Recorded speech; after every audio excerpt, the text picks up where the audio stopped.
ഇന്ന് എല്ലാം സമാധാനമായിട്ടിരിക്കൂ, സമാധാനമായല്ലോ, കുഴപ്പമില്ല, എല്ലാം കണ്ടെത്തി, കുഴപ്പമില്ല എന്നൊക്കെ പറഞ്ഞ് പോയവരാണ് പിന്നീട് പിന്നെ ഒരു ട്വിസ്റ്റ് നടന്നത്. അത് എന്നോടൊന്നും പിന്നീട് ഒരു വിശദീകരണം ചോദിച്ചില്ല. വേണമെങ്കിൽ ഒരു ഫോൺ വിളിച്ച് ചോദിക്കാമായിരുന്നു, എന്താണ് അങ്ങനെ സംഭവിച്ചതെന്നോ ഒക്കെ ചോദിക്കാം. ഒന്നും ചോദിക്കാതെ ഇത് എന്തോ ഒരു പ്രത്യേക നിമിഷത്തിലായിരിക്കും അവരങ്ങനെ ചെയ്തത്. എന്താണെന്ന് അറിയില്ല. അതെന്താണെന്ന് അറിയില്ല. അത് എന്താണ് എന്നോട് അവരങ്ങനെ പെരുമാറിയെന്ന് അറിയുന്നില്ല. അത് ശരിയല്ല. എനിക്ക് ഇനിയും നമുക്കൊരു ഡിപ്പാർട്ട്മെൻറ്റ് മുമ്പോട്ട് കൊണ്ടുപോകണമെങ്കിൽ അവരുടെ സഹായം കൂടിയേ തീരും.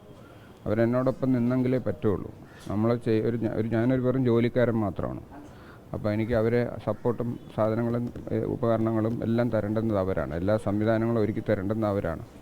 ഞാനവിടെ വെറുതെ ഒരു പണിക്കാരൻ മാത്രമാണ്. അപ്പോൾ അതിന് അവരുടെ സഹായം വേണം. അവരിനിയും സഹായിക്കണം. നമുക്ക് അങ്ങനെ ശത്രുപക്ഷത്ത് നിന്ന് പോകാൻ പറ്റുന്ന ഒരു രംഗമല്ല. കാരണം ഒരു രോഗി ബുദ്ധിമുട്ടിലായി കഴിഞ്ഞാൽ എല്ലാ ഡോക്ടർമാരും സഹകരിച്ചാണ്. ഒരു ഡോക്ടർ ഒറ്റയ്ക്കല്ല, പല വിഭാഗത്തിലുള്ളവർ വന്ന് ഒരുമിച്ച് ചേർന്നിട്ടാണ് അവരെ രക്ഷിക്കുന്നത്. അപ്പോൾ എല്ലാവരും തമ്മിൽ നല്ല ഒരു സൗഹൃദവും ഒരു വിട്ടുവീഴ്ചയൊക്കെ ഉണ്ടാവേണ്ട ഡിപ്പാർട്ട്മെൻ്റ് ആണ് മെഡിക്കൽ കോളേജ് എന്ന് പറയുന്നത്. അങ്ങനെ കുറച്ചുപേർ ശത്രുപക്ഷത്തും കുറച്ചുപേർ ഇങ്ങനെ മാറി നിന്നാലൊന്നും നടക്കില്ല.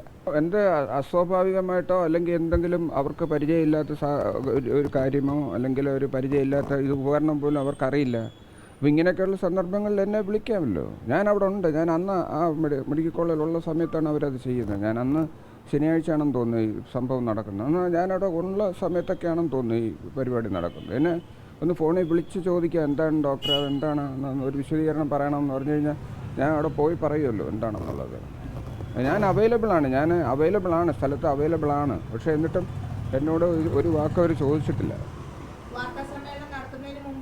ഒന്നും ചോദിച്ചില്ല, ഒരു ക്ലാരിഫിക്കേഷനും ചോദിച്ചില്ല. ഫോണിൽ കൂടെ നേരിട്ടോ അല്ലെങ്കിൽ ആരെങ്കിലും ഒരാളിനെ വിട്ടിട്ടോ എന്നിട്ട് നമുക്ക് ചോദിക്കാവുന്നതേ ഉള്ളൂ. എന്താണ് അവിടെ ഹാരിസ് അവിടെ സംഭവിക്കുന്നത്, ആരാണ് കയറുന്നത്, എന്താണ് എന്നുള്ളത് ഈ ലോകത്തിനോട് പറയുന്നതിന് മുമ്പേ ഒരു വാക്ക് എന്നോട് ചോദിക്കാമല്ലോ.